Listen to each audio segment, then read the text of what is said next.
All right, welcome back, everyone. It's another episode of the TED Talk. We keep it going strong with those interviews before the start of the major, and I'm very pleased to be able to welcome my guest on this show. It's someone that I've been talking to about doing one of these interviews for quite a while. The first time I think we got in touch was in the summer, actually, but then he had just arrived in G2, so we were like, you know what? We're gonna give it a couple months, see if anything interesting happens, and indeed, a lot of interesting things happen. So, pretty glad to introduce ex-ENCE, Heroic, and of course current G2 esports coach. So thank you very much for giving me the time. I know it's an intense period for you right now getting ready for the major, but yeah, I appreciate you coming over. How have you been?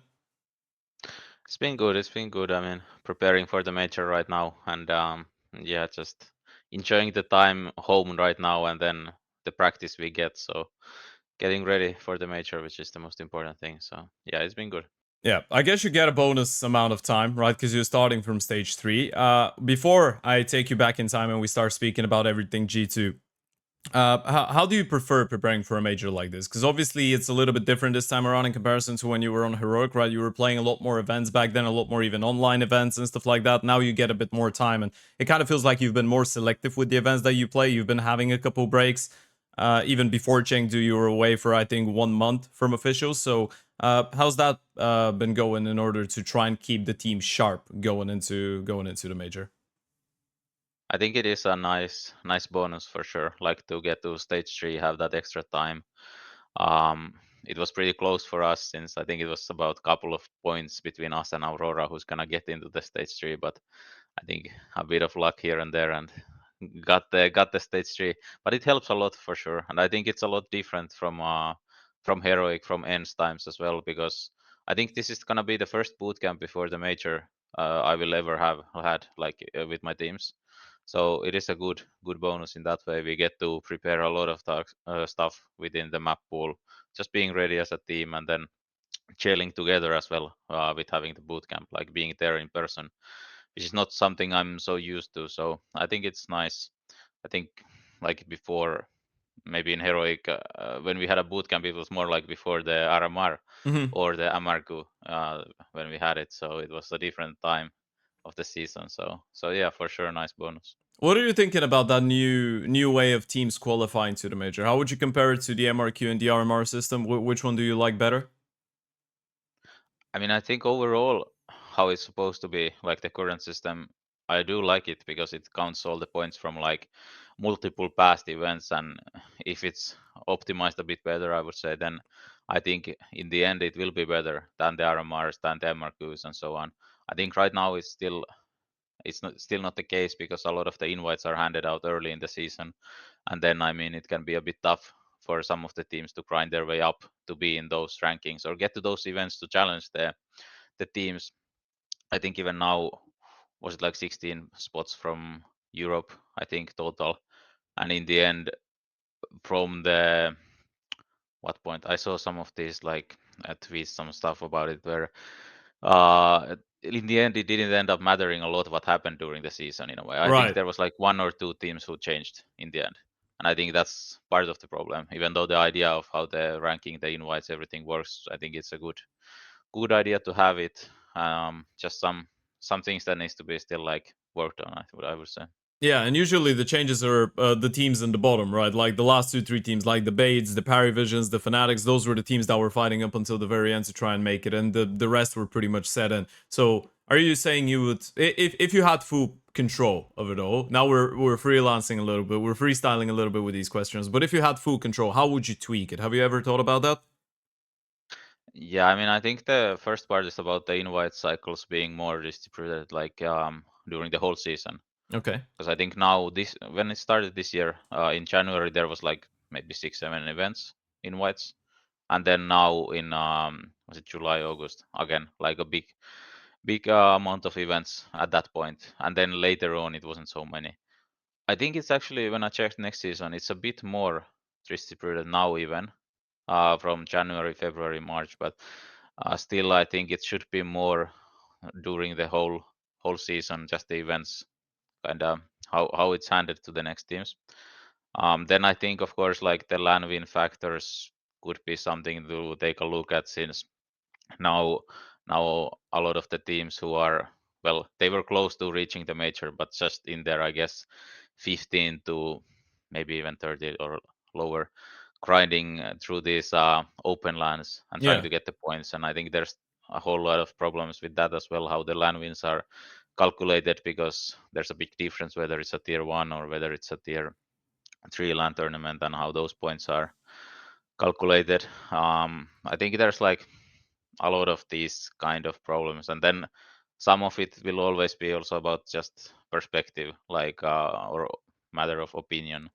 I think there will, like, it's hard to make a perfect ranking in a way. That's because there will be always some questions that's just opinions. But I guess you could think about also like this, like all these values that you have in the world ranking, like the was it like the opponent network and these yeah, kind of things, like how much value should these different factors have basically in the ranking, and like the prize money and everything, and how you balance that. But it's a it's a hard thing to say. I think yeah. like probably what they are doing in a correct way is like they are hopefully at least collecting the data from this year, making it for the next year and seeing like what needs to be improved, and that can help, I guess.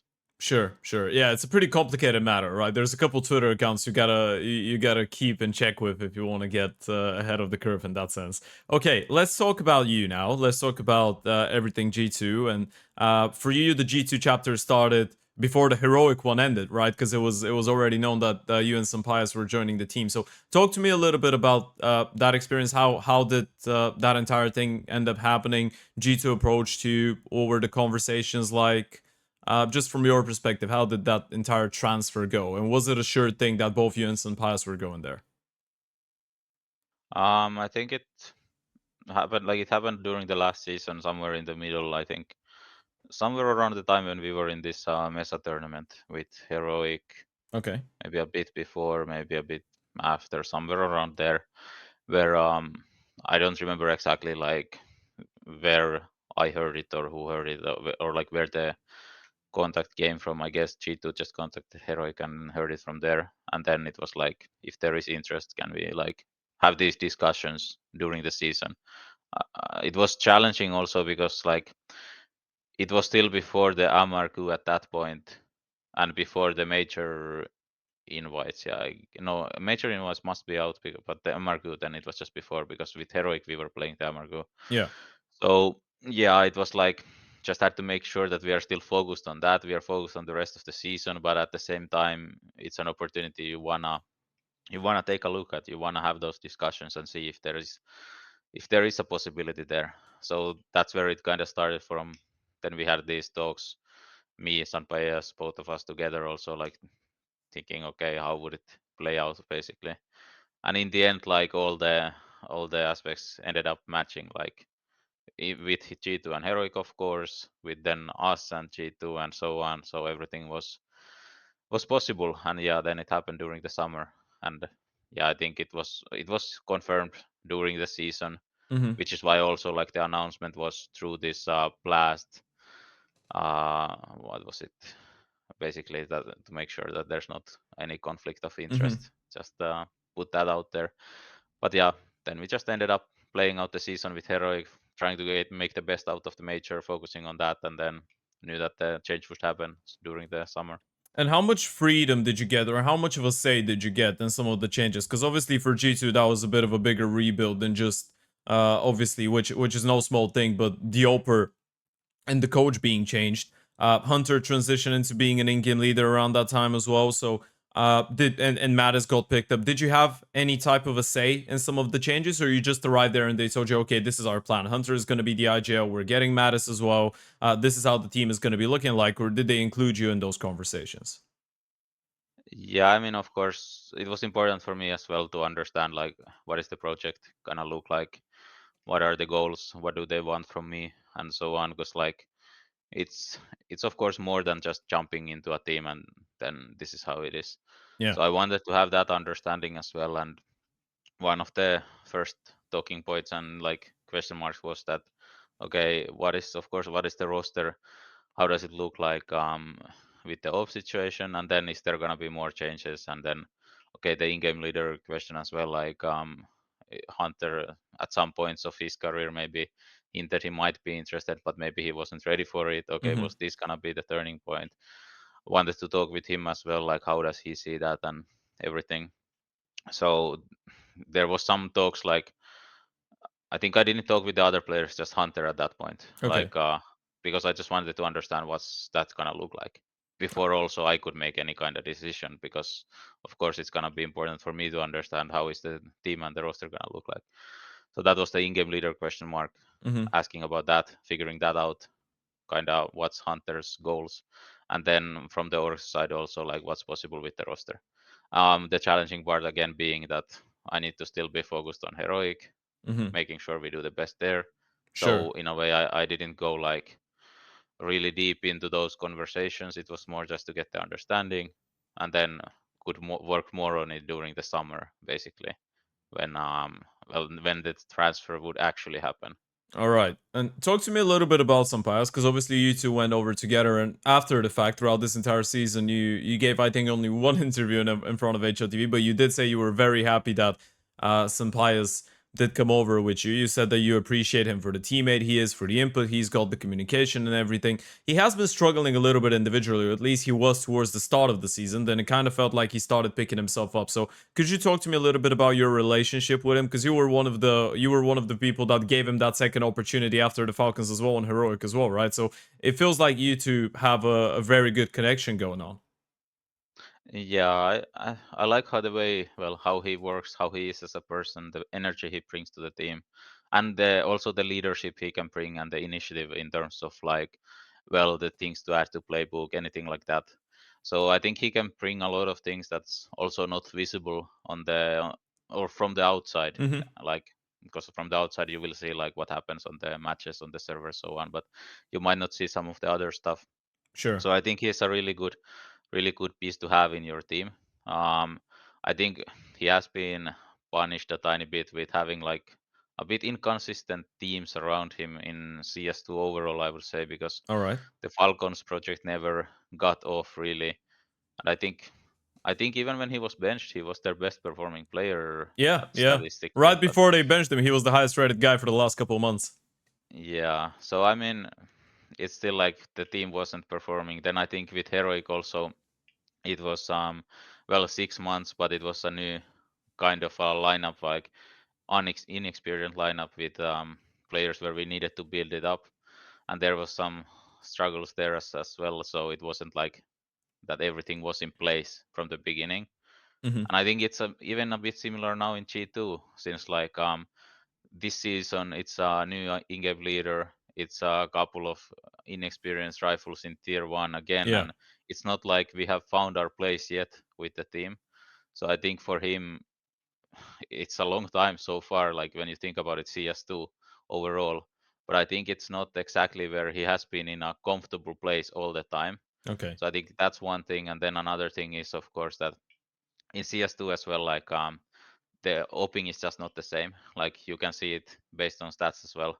Like there's so many opers who are struggling. Yeah. So in that way, I think he's a good oper. I think he can do good. I think he can do a lot better than what he's doing even now. But then at the same time, the things you would demand, like if you just look at the numbers, look at the stats, it is a lot different from CS:GO as well. Are we gonna ever see him be like a star oper of the team, like someone like Monesi? Mm-hmm. That might be a reach in a way, Sure. but I think he can be for sure like top 5 oper, and I think it's a couple of steps to reach his form again. But at the same time, he has always been an oper who plays the best under a good like structure and system, where he also knows what the teammates are doing and everything. And that's again something we are building right now, Mm-hmm. and it will take some more time. I think like this season overall has been many good steps, but still it's only one season, so I think it takes some more time. All right, that makes a whole lot of sense. We're gonna go back to the Hunter topic now.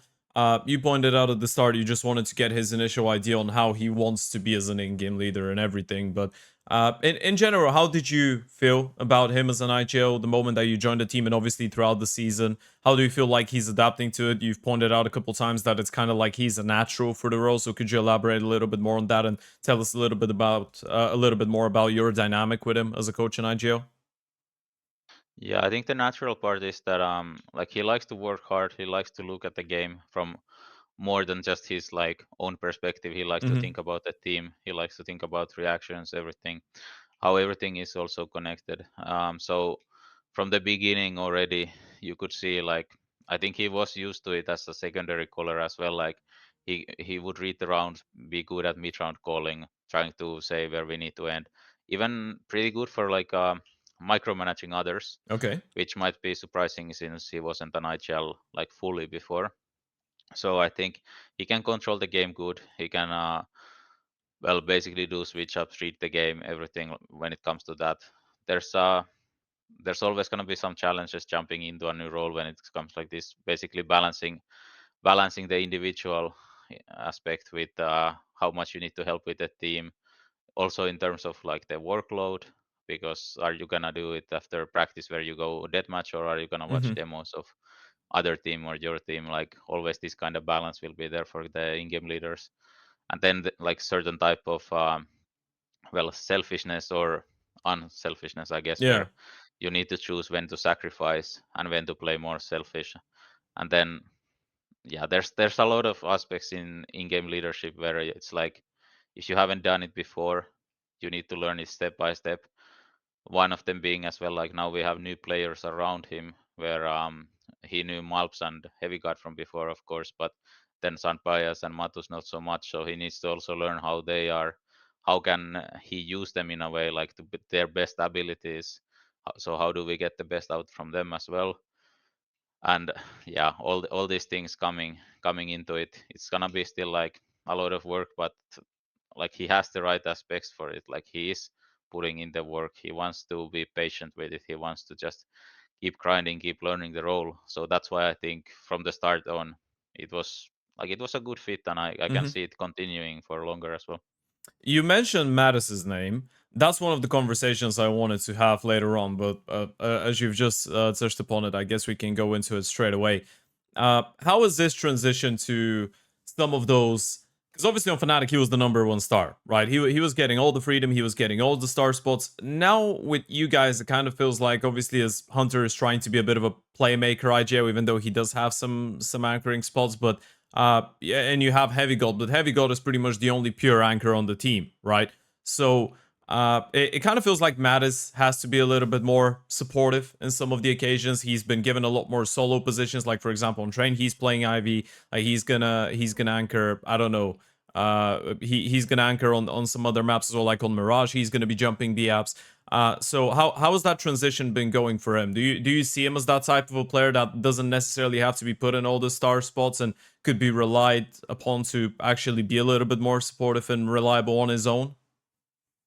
Yeah, I think it like yeah, I think it does fit him. I think he had some of it already in Fnatic, and Hmm. some of it has been switching throughout his career. But I think for us, it is about balancing it, basically giving some of those positions where he can be a bit more active, but then balancing it where we need to think about the team as well.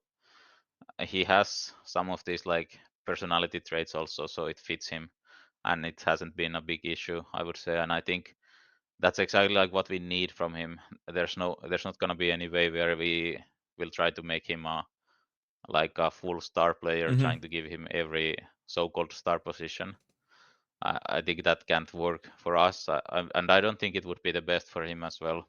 So I think he's this type of a good player where you can consider him as a second or third star in a way. Hmm. Like you can see his mechanics are insane and he can win rounds by himself. But then at the same time, you don't need to put like a lot of pressure into him in that way that you need him to perform all the time, Sure. or like be the guy making the difference or giving the initiative and so on. But he works good on these positions where he knows what he needs to do. He knows how he can help the team, but then he also knows what plays he can make himself to go for the kills. So that balance, I think, for him is I think it's pretty much like being fitted in our team in a Hmm. good way for him.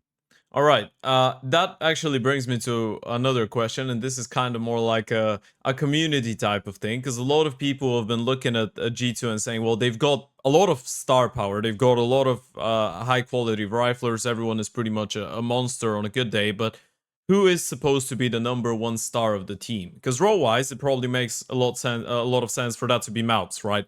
But then it kind of feels like it's a little bit more balanced. Is that something that you guys are working with or trying to achieve? The fact that obviously you don't have that one guy like a Zaiwu or a MATYS or a Dong, so you're trying to just disturb some of the, well, not disturb but distribute rather some of those key roles on the team among around for different people to try and fulfill.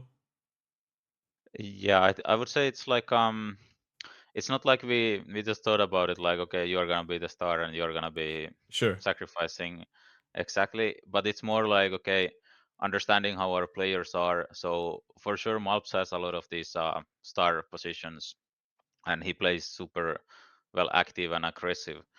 But the fact about his playstyle is that he's way more leaning into the aggressive side, Mm-hmm. and it fits especially on the T side. He's creating a lot of space, making plays, everything.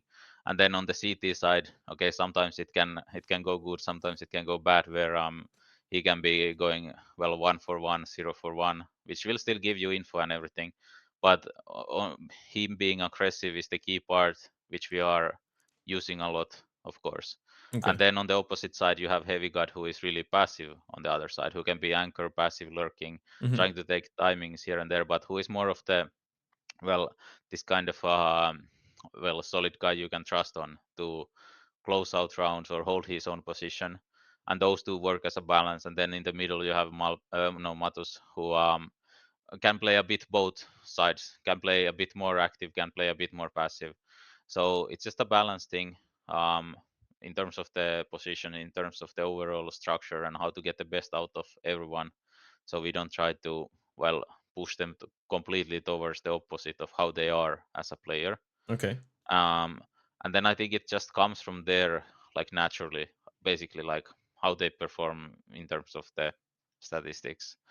Um, yeah, and that, like you said, I think we have a lot of firepower in the team, with the rifling core, especially.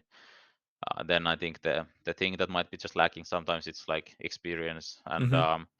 well, understanding the situations or understanding what's happening in game, kind of like just game sense thing, but also just as a team level, being on the same page.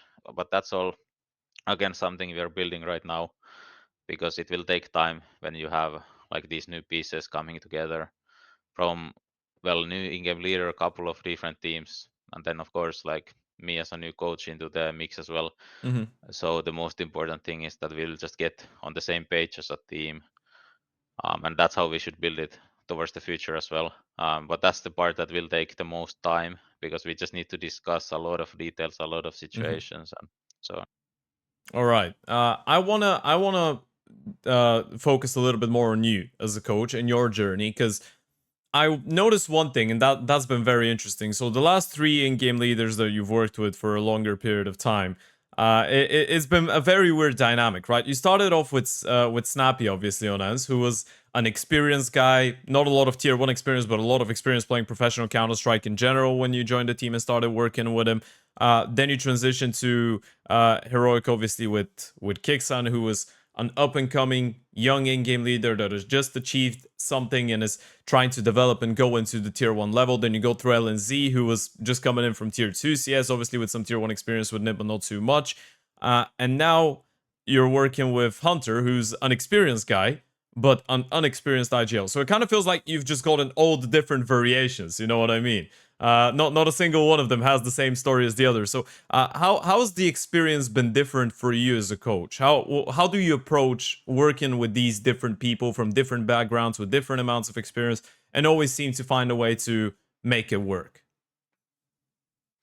I think it is a lot about, like what I said, about bringing the team to the same page and trying to make sure that everyone in the team understands what they're doing, like what's the roles in different rounds, what's the goals, and so on. So that will also take a lot of the responsibility out from the in-game leader, where he can also then, well, focus on calling, of course, but focus on himself a bit more as well. But yeah, for sure, like the in-game leaders are a lot different, and you can like every now and then you will remember something that someone else like did good, Hmm. but at the same time of course did bad. But in some ways you remember like these things that, okay, maybe this is something I need to build with this in-game leader more because he's missing this aspect. Like, and that can be anything. Like it can be mid-round calling, it can be calling around the economy, it can be calling around the flow of the game, it can be using your players, it can be building new strats, like more like, well, set strats, executes, understanding how the nades are working. Like everything like this is a different aspect for a in-game Sure. leader. What were And the main things you were focused on when working with Hunter in comparison to some of the previous ones? Like, what were the things when you joined in and you were like, okay, those are the bips and bobs that we need to put a little bit more focus onto and a little bit more effort into? the thing is, it does take time also to understand it fully, like Okay. what is there and what is might be missing, because sometimes you have the feeling, like especially as a coach, because you follow it and you can follow the details maybe easier in a way from the outside and not in the inside the game. Hmm. So you can follow the economy, for example, the flow of the game. You can follow these aspects in a way where you are not focused on yourself, because the players, of course, like if they, let's say they win or lose a clutch, this will affect their emotions, they die through a smoke or anything like this. But as a coach you will never have that, so you can always focus on these things. But then when we talk about calling, it's like you can you can listen to the calls and you can be like you can think, okay, this was a good call because this and this, like for example just X Hmm. reasons. And you can also do the opposite, of course, but you don't know exactly what's the thought process behind the call in that moment. Is it Sure. like random or thought out? Or like, of course, also as a in-game leader you will develop this habit of just kind of making the calls in a flow, so you don't need to think about it all the time, because it's Right. also not also possible to think about every detail all the time. And it Instead could be you a will bad have thing to this. overthink it, right? Yeah, exactly, like if you go too much into it, it will become overthinking, like you are, and then you can't even maybe decide in the end. So yeah, for sure, it's like learning about how the in-game leader is doing it, and then like talking about it, asking like what was kind of like the reason behind this call, or explaining like, if I take a timeout or pause, like even in a practice, I want to do this call because of this and this, so Hmm. there's like a follow up to it. And then that will help the team to understand also why we are making different things at different timing of the game. All right. But I think probably like with Hunter, what we are working a bit more on now is like to understand well his role in the game, like how much he should balance the individual and the in-game leadership. um, Also like how much when it comes to anti-strat, trying to find the balance in that one. Then focusing a bit more like calling around the economy, even though some of the changes, especially on the CT economy with the like this bonus of everyone getting $50 Hmm. and things like that, will start to affect like when it snowballs in the rounds. So some of it can be harder to control now than what it was before. But some of these things, and then still like learning how our players are like, because it will also be about allowing the players to have freedom or making it more strict, more controlled. But that's a balance thing as well, because like the players will always need their freedom, they can't feel like they are chained. Yeah. But then at the same time you can't give all the freedom, because then they will do whatever they want and Yeah. there's no team after that. So it is about that, like with the freedom there will be also like responsibility for the players. But all of this will be a balance that we are like trying to find still, with Hunter and with overall the team. Okay, you've worked with a lot of people. I'm not even gonna try and calculate and and count how many different players you've had to coach over the course of the last couple of years. But again, that's a bit of a follow up to the IGL question. How do you find the right approach? You must have some kind of a special, well, not special, but like what is your way of approaching conversations with different players? Because again, you've coached experienced guys, you've coached new guys, you've coached people that are going through role changes. So how do you approach those conversations, especially now that the team is a little bit younger and maybe a bit more fragile in that sense in terms of its identity? How do you approach, from a coaching perspective, some of the difficult conversations, like how do you give feedback, how do you find a way to communicate with different people as you need to put out a point or something like this? I think as a like a basic or bottom line, like in a simple way, it's about well hearing what the player has to say, and actually hearing that, and then trying to understand where the whatever thoughts it might be is coming from, and then understanding that, and then like in a way, like does it fit the team? Is it something okay? This is all fine, all good, or is this something we should adjust? Like maybe that's in the simple way, but then of course I think in the end, like you just also need to be straightforward. Like Hmm. you need to handle different people different ways. Where with some of them it will be easier. I think also with some of them, like the personalities will just click differently. I think with people, like with some of them you might be closer, some of them maybe not so much. But I think at least I can work with anyone, and I don't think I have had any like big issues with any of the Sure. players. But it you need to do different things, I think, in the end. But there's also a certain point where maybe you feel like someone can't handle feedback so good or doesn't react to feedback so good. But then in the end it is about being well straightforward, being strict with it as well, because then there will be also a point where like you just need to fix something or change something, and you just need to be really pushing for it, or it will never happen. Hmm. And then you know what happens in teams or esports is a player change, right? Like it's just a part of the game, part of the industry, that you will try to handle people as persons. You need to listen to them, but then in the end it's also competition, and if we can't see enough progress, like at certain point you need to be super direct with like this is what we need and this is what we need to do. And then I mean either it works or it doesn't work, and then usually if it doesn't work, well, the results won't be there, no one is going to be happy, and then you need to do changes. And it's not really personal things at that point also, Sure. just part of the game. All right. We're gonna get to G2's performance now. You guys started the season, obviously needed a little bit of time to recalibrate, but then Blast London comes in, and you were down 1-2 again. You make your way into the grand final. You're down 1-2 against Vitality. You're able to go for the reverse sweep and win that entire tournament. Can you talk me through that experience in general? Do you feel like it's a little bit, well, obviously it is, but for you, is it surprising that you were able to lift the trophy and beat Vitality and the BO5 that early on in the team's development? How did that entire event go through your perspective? It is quite fast and quite unexpected, I would say. Like well, I didn't really expect in that way to even lift a trophy this season, because all I considered this season was to be like a rebuild phase. Okay. I thought, of course, we can do good and we can beat these teams and everything. Maybe like the consistency part is gonna be the hard thing, which is maybe that we haven't still showed consistency throughout this season, like winning one event, but then most of them like being one match away from playoffs is Hmm. quite a different story. So it was unexpected. I think what clicked at that event was just well, we were still in some kind of a honeymoon. I think our communication was good, our feeling vibes was good.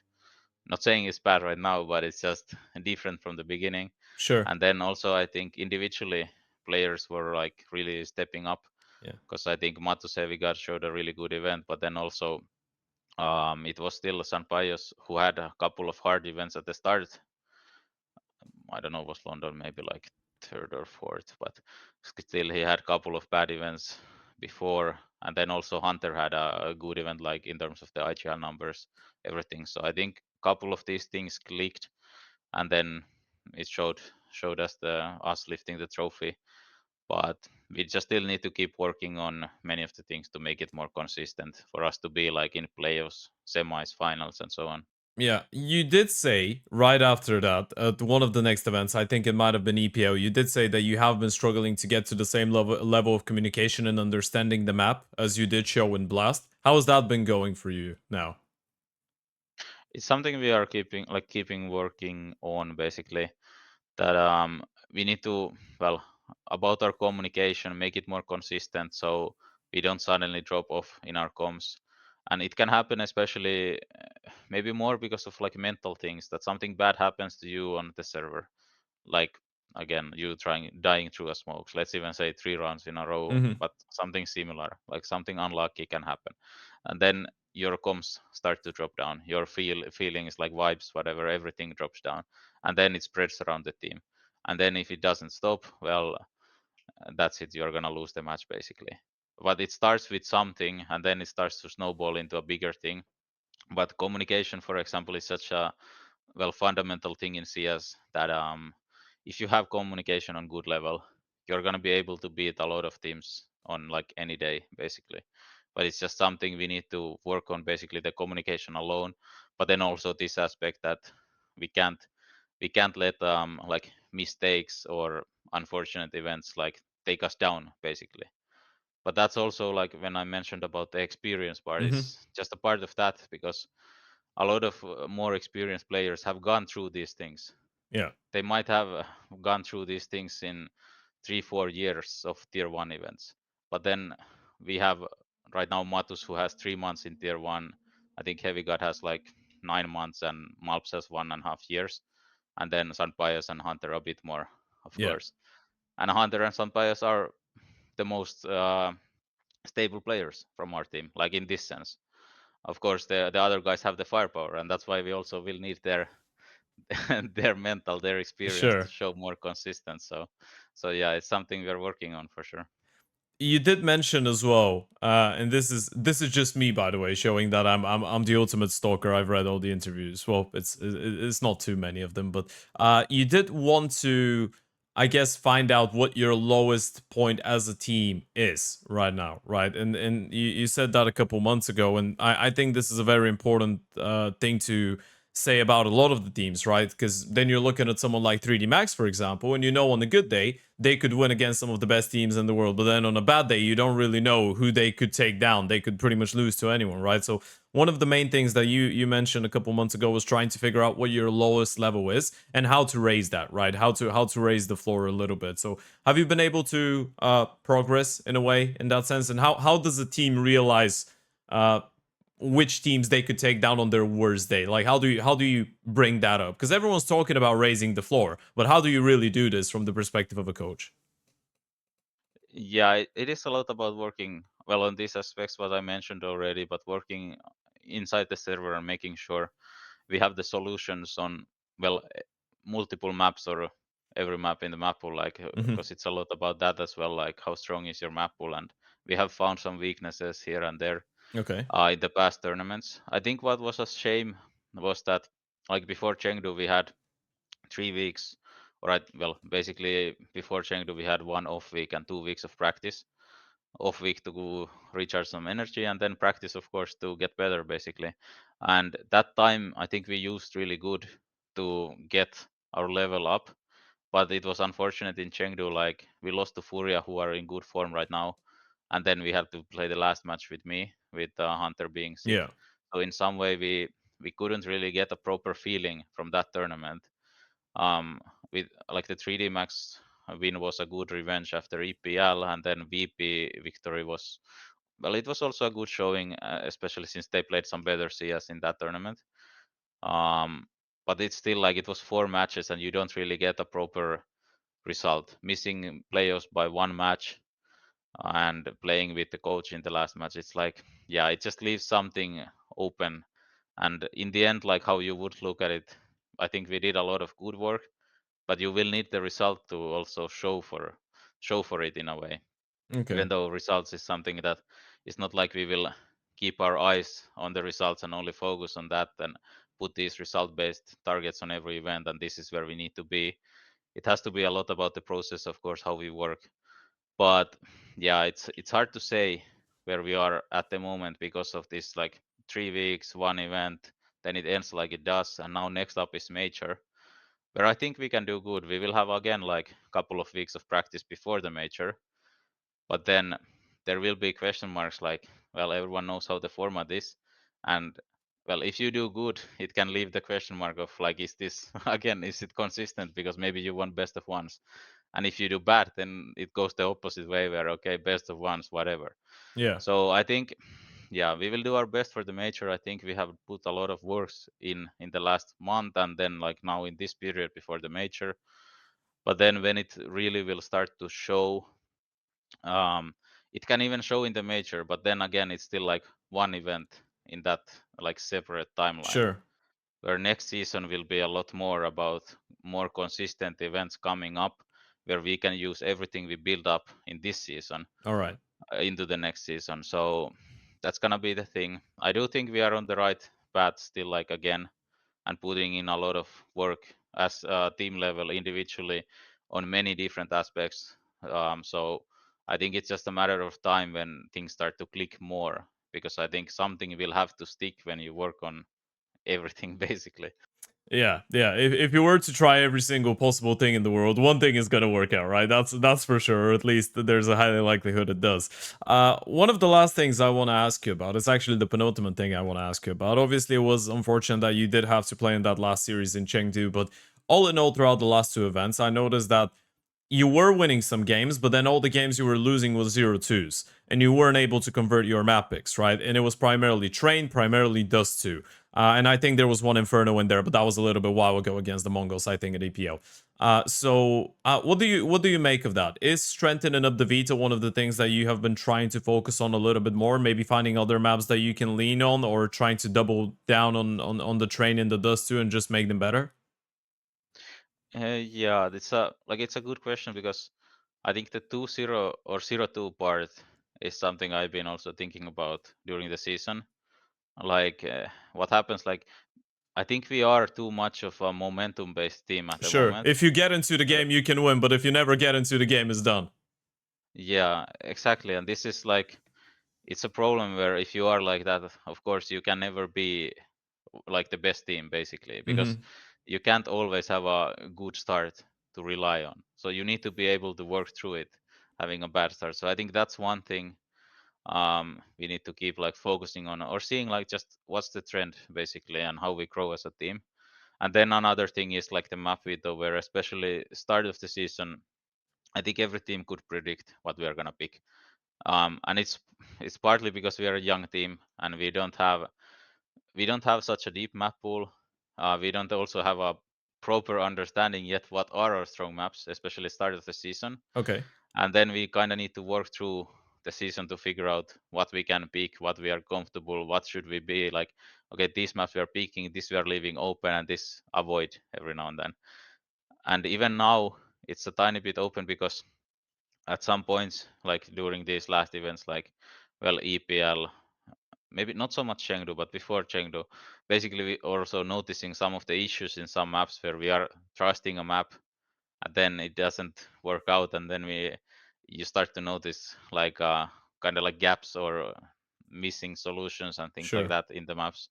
So it is about all of this we need to continue on, but for sure, like making the map pool stronger will help us a lot, and making the peaks more unpredictable will help us a lot as well, because I think it was a problem at one point, especially where it's like I know 100% they will know we are gonna pick this map, Yeah. but at the same time it's like you need to decide, are you gonna go with your own comfort and they cannot predict it, or are you gonna switch it up, but then you are not maybe gonna be so comfortable. And again, as a young team with like a lot of new things from the start of the season basically, then you need to kind of build it from the to be able to do it. If you have been together for a long time, it's gonna be easier Hmm. for the team to do well surprise picks with the map, either everything. So, are you saying that we should be expecting some surprises when it comes down to your map picks during the major?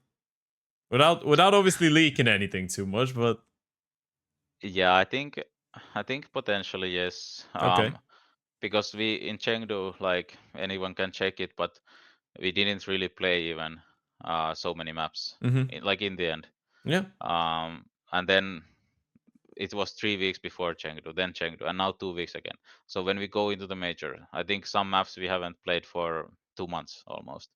So there's some changes here and there, and then no one knows what's our level on those maps. Okay. Of course, practice and official as well will be different in how you see the maps, and maybe we will find something new in officials. Sure. But practice is going good at least.